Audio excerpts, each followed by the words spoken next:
All right, so we're pulling out the last of the tic-tac-toe program, so chapter 6, and we're looking at now probably the hardest section, at least in terms of how do we figure out what's going on, and that is the idea of how do we make the computer move. Well, we know that we can react. We know a couple of things. We know which of the moves are probably the best starting move. So what's the best starting move in any game of tic-tac-toe? Corner, center. Oh, some argument about that. Traditionally, the idea is that the center is the ideal move to start with. It gives you more options for future plays. But after that, we're really kind of in a reaction to whatever your opponent does. And so we have a couple of things we need to do to make this work. So if you look on page 182, 183, we start with the idea of we have our human move. Well, that one's easy. We ask our human what to do. We use a couple of our functions, and we get that information, and we move. The computer move, though, is a little more difficult. What we need to do with this one is we need to figure out both a initial strategy and we need to figure out a reaction strategy. So we have a couple of pieces we're going to do. So the computer move, one of the things we're going to do is figure out what the best moves are, and we're going to create a list of them, and then we can actually cycle through them and see if those are possibilities. Now, the reality is we know that the center position is the best move. After that, we try to come up with ways to make a 3 in a row. So I'm going to create our function, computer move, and it's going to take in board, so we know where we're at. It's going to take in human, and remember the human is either an X or an O, and it's going to take in computer. So it takes 3 pieces in.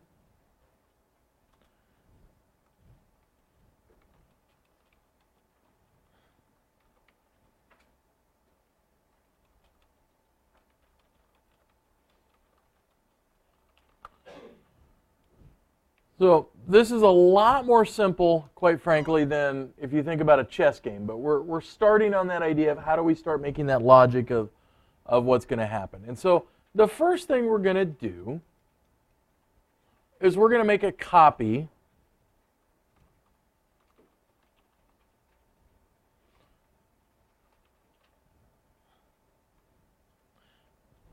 and we're going to do this so we have something that we can manipulate inside of this function. Now, hopefully what we're looking at is we will have to deal with this only inside the function. We won't send it back out.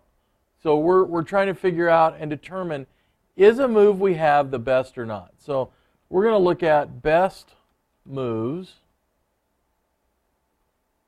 Now, this list is somewhat arbitrary. We're going to have it as a constant. It's not going to change. So we're going to identify. Bless you. Bless you. Was there a third one in there? Yeah, okay. All right, best moves.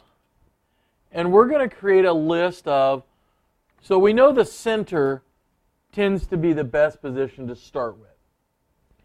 If your opponent starts in a corner and we go in the center, we potentially block them. So arbitrarily then, we're going to say 0, or the upper left corner is the next best. The right corner is the next one. So we're creating a list of these in order. Now, is this the best order? Possibly not. But it's a system we can use to try these positions out. So what we're doing then is we're first going to say we want to try these moves that are open. So for move in legal moves, so in other words, the squares that are open,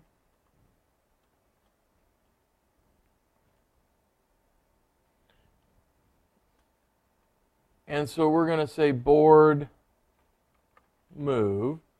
So in other words, this loop creates for all of the open positions, whatever number that is, it's going to come through there, and we're going to try that. And we're going to set it to computer. And if winner, so in other words, we're going to check and see, does this give us a winning move?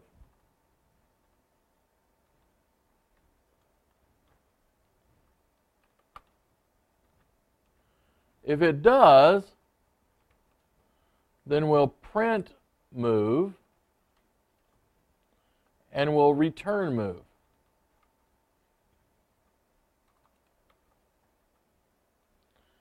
However, if this isn't a winning strategy, we need to do something again with it. And so what we need to do is put back the empty set. So board move. So the same one we just tried, we're going to reset it back to empty. If we didn't do that, we just populate the board and it wouldn't actually go anywhere. So that would be a bad way to do that. So if this is the case, we can't win. So we know that whatever we do can't win. So now we're going to pick then the best one in there. So we do a loop for move in legal moves. So same type of structure. And we do an if statement. So if move is in legal moves board. So in other words, we're just picking our list. And so this best moves list here, if this can't win, we just continue on through the list. So if we can win, we pick that move. If we can't win, we just go in order of this list. So there are probably some better ways to do this. This is just one particular method that hopefully will work. So if I spelled legal right, that would probably be helpful. So if the move is in legal moves, and so we're going to print our move, and then we're going to return that out of the function. So this function takes in 3 items and passes back whatever our value of move is. So if I go back a couple of pages, I have one more function, or at least to get the program running, that we need to do, and that is we need a function that will switch turns. So every time a player interacts with this, we're going to switch back and forth. And so we need a function to switch turns. So next turn, and we take in the value turn. And so if turn is equal to x, so in other words, in our main code at some point, we've said we're going to pass in the value of either an x or an o in here. So if turn equals x, return o,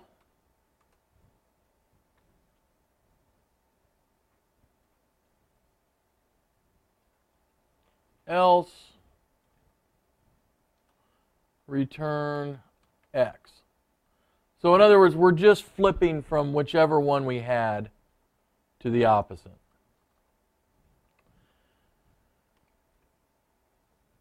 So that is the primary piece we're going to do.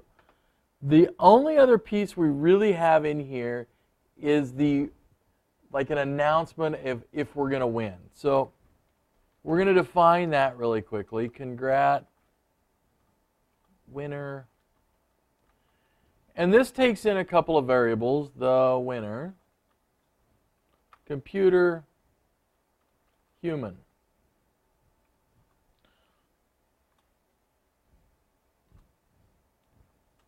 And so if the winner is equal to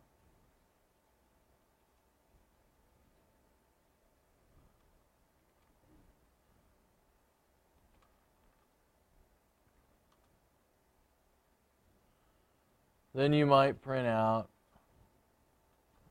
the winner.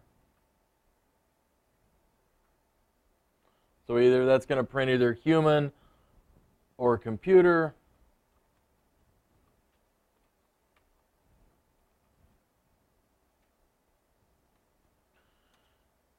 The other option then, if it's not a tie, or it's not equal to a tie, I guess we should say, then we're going to say then print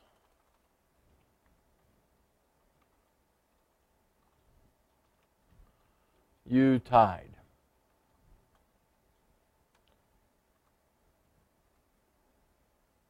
So we can also add some other pieces in there. And so in the book, they do a couple of other functions or if statements in there. So if the winner is equal to computer, prints out a snarky comment. Puny human, you know I was eventually going to win.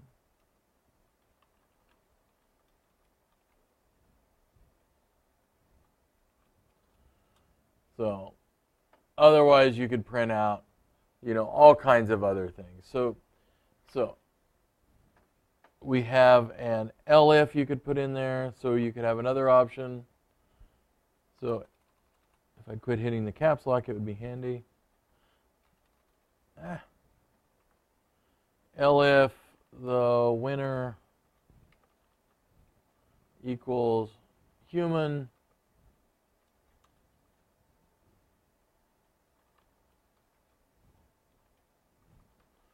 Humankind triumphs over evil computer.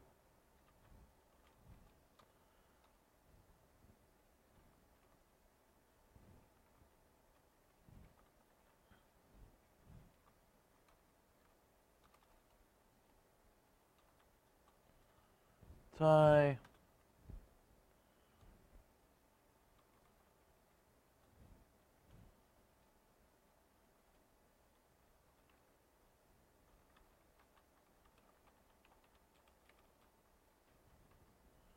So you can do all kinds of those kinds of interesting little snarky little pieces.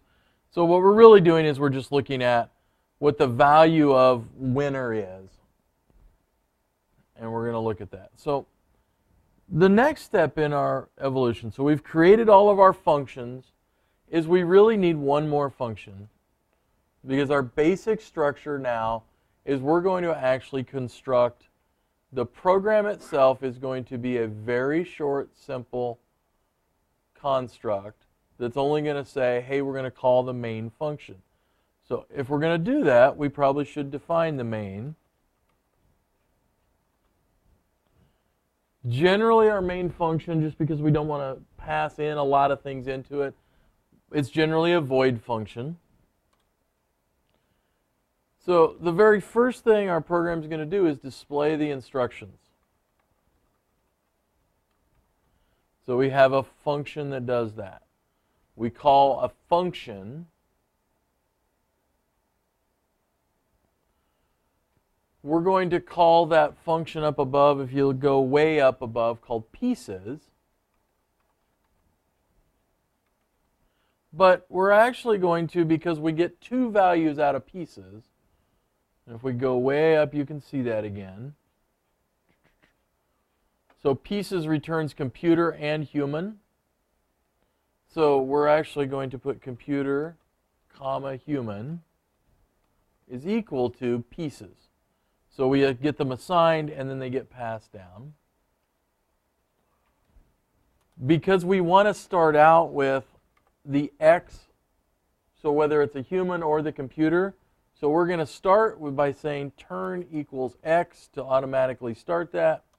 We're going to create a brand new board. So we're going to call our new board function. And we're going to display the board.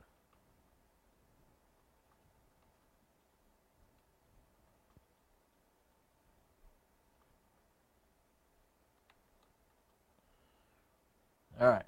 So this should start out our program, and that should allow us to start the game, and it should show us a few things. So one of the things I'd like to do, see how badly I've mistyped while I'm trying to talk here, is I'm going to start up a function. This starts the program. Make that down a little bit. And I'm going to call the main function. And I'm going to put in my fake input just to hold this open.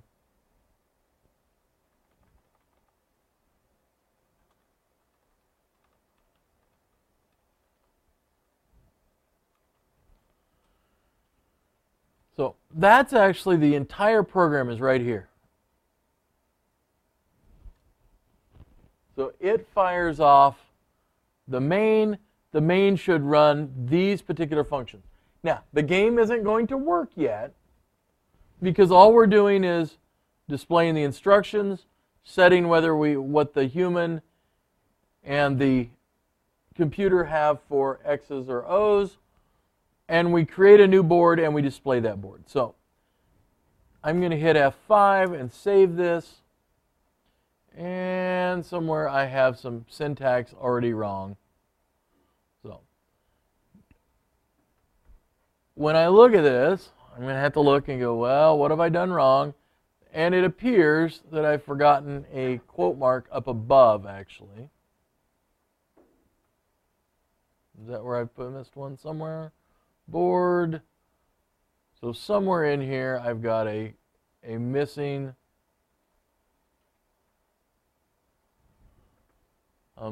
piece.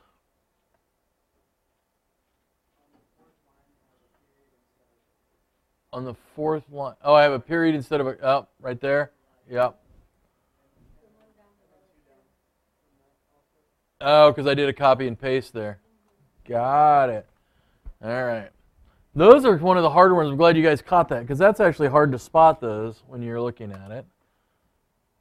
Unexpected character after continuation character. All right, so I've got, had I put in a beginning quote mark there, would be much better. All right, so let's see what happens now.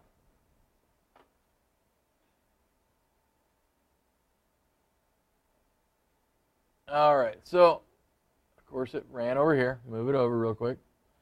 All right, so it gives me some other errors, but what I want to see here is, did it run the instructions? Yep. Did it display my board? Yep. And so I also have a couple of other errors. So we'll have to see what those are about. I've probably left something weirdly mistyped as I'm trying to talk and type here. So it did run my functions to this point. I can also put in a print statement. So I could print human, computer, and see what those actually are, make sure that it gets the right ones there. So I'm going to save it really quickly and run that. And before it does that, so it does the display board. So then I get a callback, and I've got some errors apparently in some of these other lines. So I need to do a little troubleshooting on that. And that's why I do break those down into pieces. So now instead of having, I know this main, there's probably nothing wrong with that. So I need to go back and look and see where it's actually listing some errors. So I'm going to go all the way back up to the top. And I want to look at my pieces function. So I can break these down and see if pieces has something wrong with it. And we can double check each one of those and kind of give it a look through and make sure that I don't have anything wrong. And as I'm trying to type and talk, I can guarantee that I'm going to have some of those.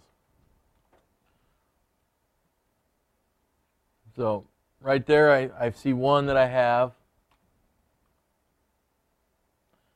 All right, so it says I have an error in line 158. So if I look over here, line 158 is actually this main function. So when it runs this, it says, hey, there's an error. So you do have to work through those a little bit on your error code. Let me run it here and show you again. So when it runs main, it says, hey, we have an error, bless you, of some sort.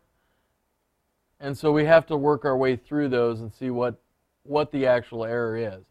So respawn, so somewhere in there I've got a respawn instead of response. So I need to probably look at that and see where I can find it. So our good friend Control F.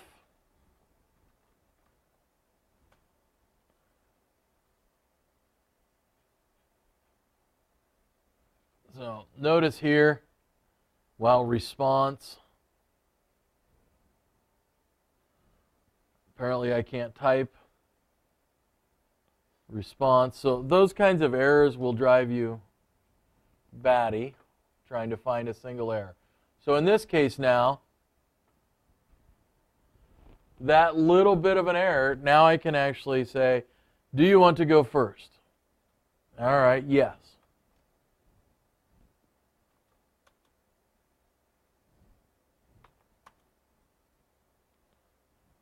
So now, it's actually, here's my board for the destructions.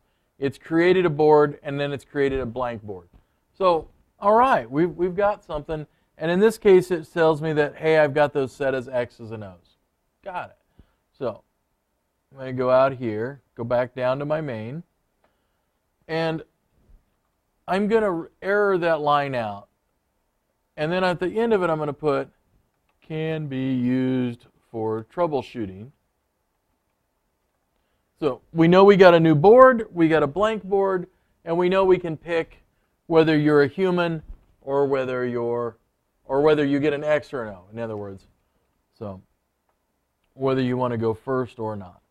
So that part works. Now we need to think about the logic of how we get the program to actually run. And so we're going to put that into a while loop. So while not winner. So while there isn't anybody determined to be a winner, if the turn is equal to human, then we're going to make the move equal to that function up above called human move. And we're going to pass in board and human. So we're passing in the new board. So the board we created is blank right now. So it's going to pass in a blank board. There's no X's, no O's on it. And we're going to pass in human as either that X or that O, depending on whether we select to go first. And here we're going to take that board and assign it to human. Otherwise, so if the turn is equal to the computer, so it's very similar, move equals computer move. And we're also passing in board, computer, and human. Same thing, board. So we're adding that move to our board.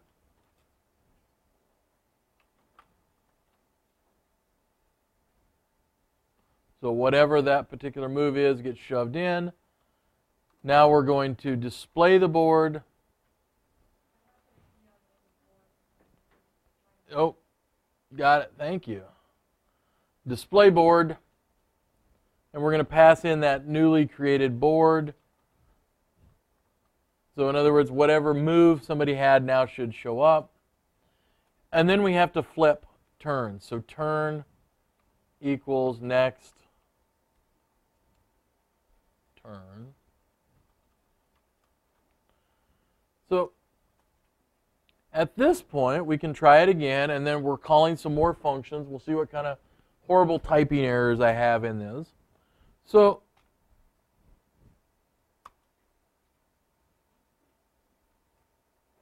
and what did I type wrong?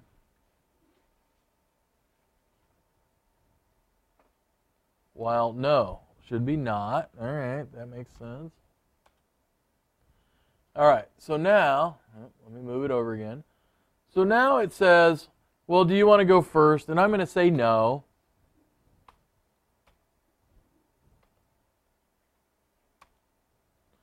Oh goodness. So notice again, it's referencing off that main function that there's some kind of error. So as we scroll through here and look, it looks like there's something probably wrong in our computer move. So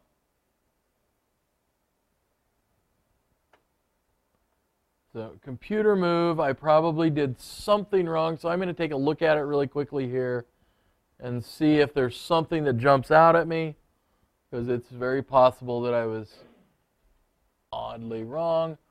But to speed things up so we can get you working on your homework, I'm going to do this. I'm going to grab my working copy, and I am going to do define computer move.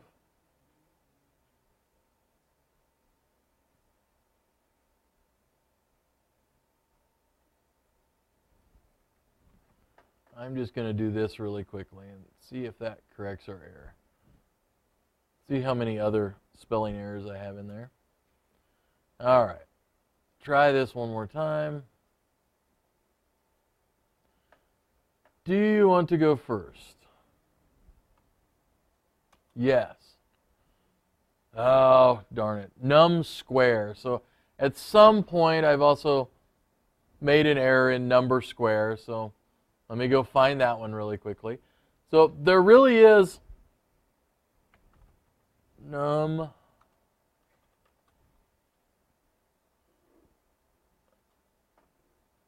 Did I call it num squares and then it's num square elsewhere probably? Would be my guess.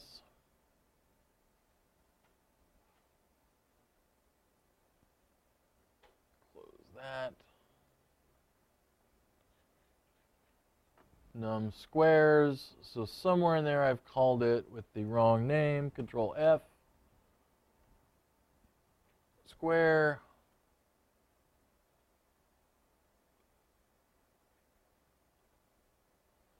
Oh, right there. So don't be discouraged. The first time when you try to run this, they're not going to necessarily always run. You're going to have to go through and do some error checking. All right, take the first move, 0 through 8, and I'm going to pick 4.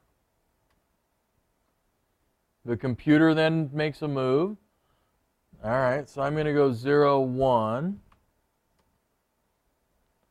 And so now it looks like, all right, something was working, program working, now we have another function. And again, my mistyping, I have somewhere called board P. And so it's in line 96 or so. So display board. I'm just going to do the control F because that's kind of handy. Board P.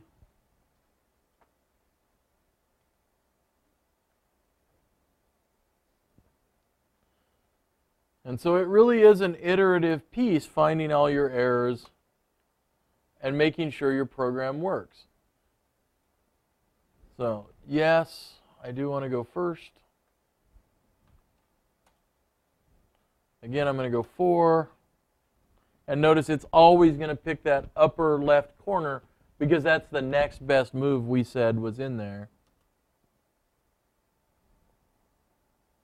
Oh, so he's going to the bottom.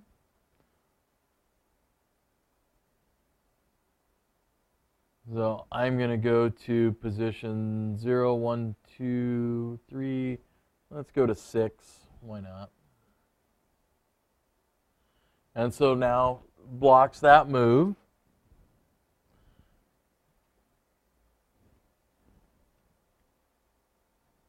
I shall take number 5. And so let's see what happens if I put in one that we know isn't available. That square already has a value. All right. And so now there's something a little odd. So we should, at this point, we should be able to determine if you won. Now, we're at the end of that. The game is over, but we haven't figured out if you're the winner or you're the loser. We have functions for it, but we haven't implemented that. So this one's going to show up or should show up as a tie. So we have a little more work to do on our game to get it running. So I'm going to go all the way down to my main. And so what I'm missing now, I don't actually do anything with a winner or a loser. So I need to run the winner function. The winner equals winner board. So in other words, we figure out whether it's an X or an O. And then we need our function for congrat winner. And we pass in the winner computer human. So now we can run our entire program and see if we've created a tic-tac-toe program that works. And then we can start our cleanup to make it even better. So what square do we want?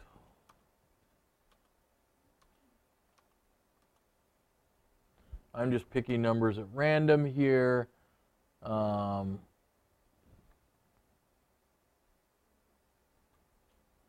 So in this case, the computer actually won. So puny human, you know I was eventually going to win. And so we need to think about where some of these come from. 0, or is that O is from a function in that congrat function. So now we can go through and we can clean it up and make it better. Our logic seems to be solid. It seems to be working. So now we can go in and we can clean up and make things better out of some of these functions. So humankind. So here I go. Oh, I know that's got to be a capital P. So we can fix some of these things as we look at that. So this is the structure of our programs from now on, in that our main, really our entire program consists of this section, and all the way at the top are constants. All those functions, quite frankly, we can move elsewhere, and we will fairly quickly. We can move them off to their own file and their own program. So in here you might have to put import custom functions, but they're going to live somewhere elsewhere. So now you can reuse these pieces over and over again. If I need to ask a yes or no question, I can do that, and I can in fact make this even better. So if I think about this, one of the problems I have in here We're taking a number and we're asking, do we want yes or no? Well, a lot of people really like to type out the word yes. In the case of this program, it's going to fail if you do that, right? It's going to force it to loop over again. Is there a way we can slice out the very first letter of a string?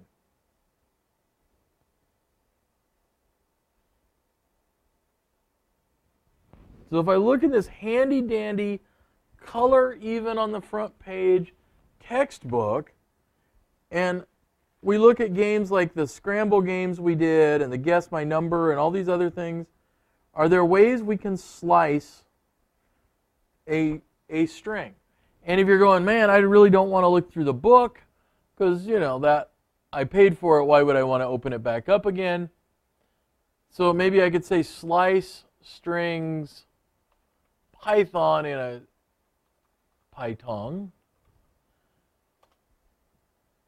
So how to index and slice cutting strings. So there's a whole ton of different ways, and you'll probably land somewhere that says they're all right, they're individual characters.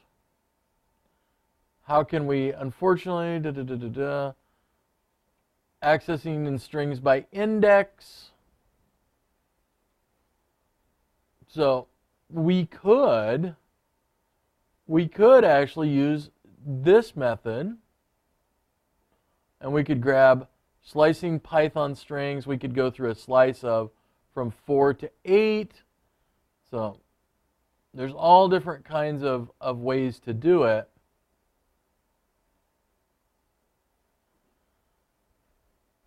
So if I look at this one where we have a slice where 0.8, so there are a lot of ways we could do that, and we could make our ask yes or no function even better. So response, when our input here, we could actually do a slice on that also. And we could take whatever that input is, not only make it lowercase, but take only that first letter. And so I hope that you think about incorporating something like that. We're making things better as we go. So make sure you can work your way through the logic of a little more complicated game like this where we break everything in functions. But the function should make it easier. Because now instead of saying, oh, I have to do all of these actions, I assign it to a function. Ask yes or no. I just call that function. Ask for a number. I call the function. Define the board game. I call a function. And so my logic then I can think about in terms of just these black boxes we're sending data to. So your assignment this week. Move this out of the way. Somewhere I have it open.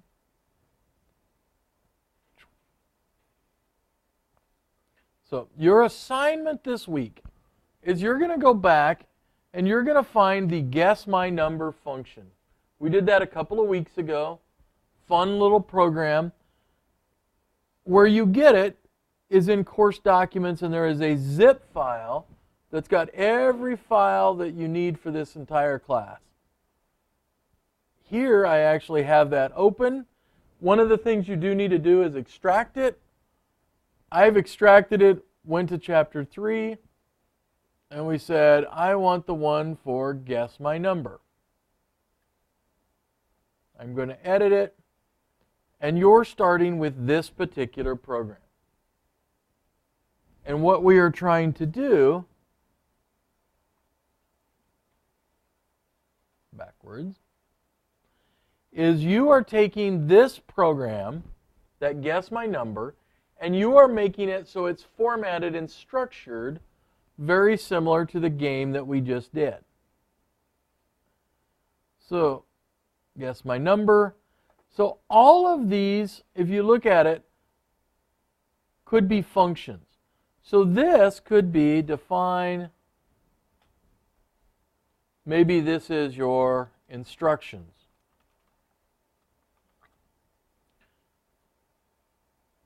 And notice though, I have to indent at this level to make sure that that is all considered one block of code. So now I've taken instructions out, and so if I run this game, it's not going to print those instructions right now unless I actually called that function. And so my main function is probably, I would say, maybe this guess the loop. You could make that your main. And then down here at the bottom, you're going to have a call to main function.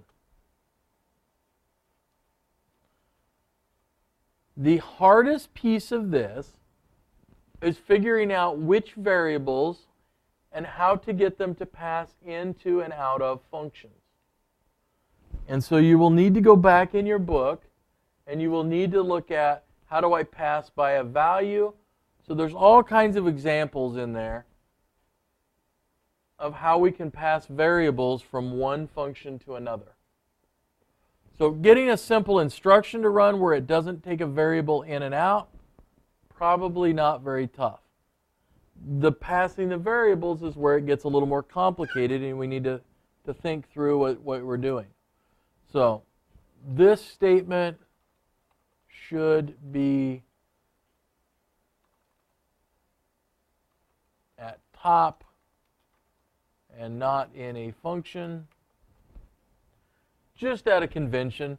Could we actually put that in a function? Yeah. But since we use it and we're going to put it right up there at the top, so everything else in here should be inside of a function. So, for example, this might well be, and maybe it makes some sense to go in and try to break that up and put in some comment tags. This below will be my congratulation function.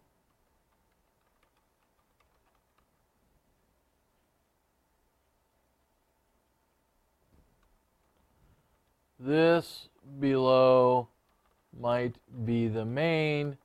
And so you can start logically breaking it up that way.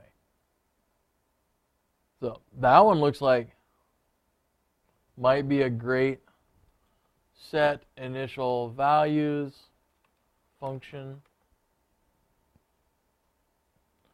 And so you can start to think about how I can structure that. So if I think about that in terms of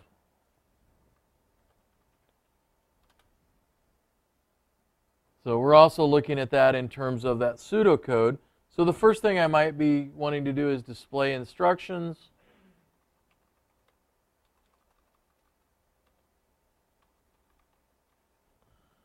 Then I might want to set values,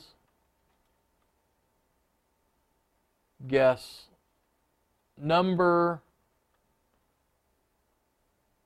function,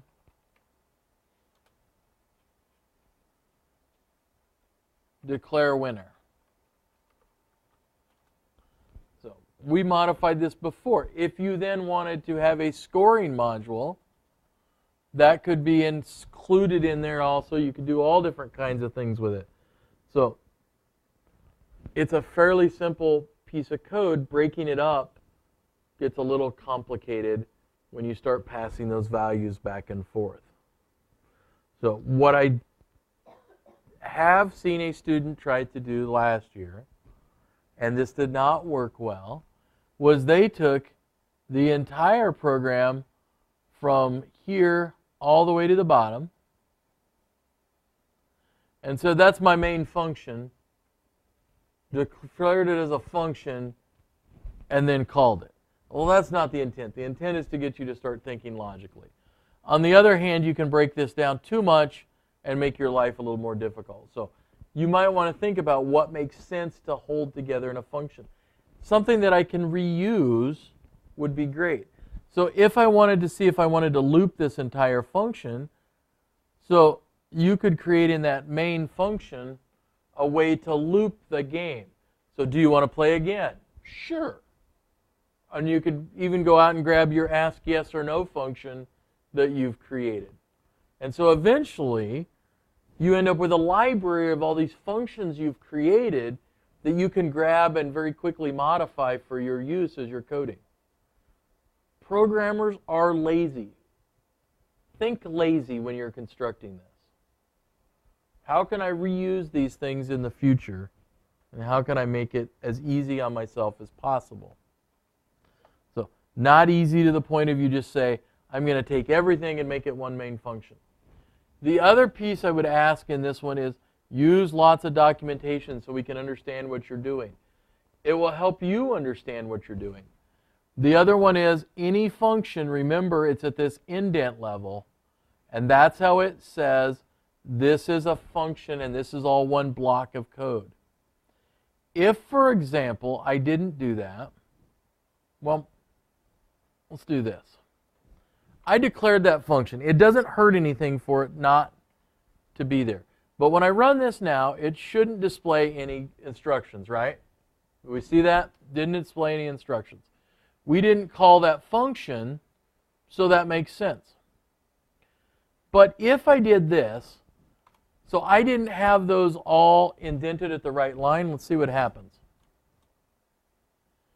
And notice it printed that line that isn't indented. So it looked at that and it went, oh yeah, that's not part of the function. That's part of the mainline code. I should run that. And so that's one of the other issues I see that people do or have issues with. All right. I'm going to close that and turn off my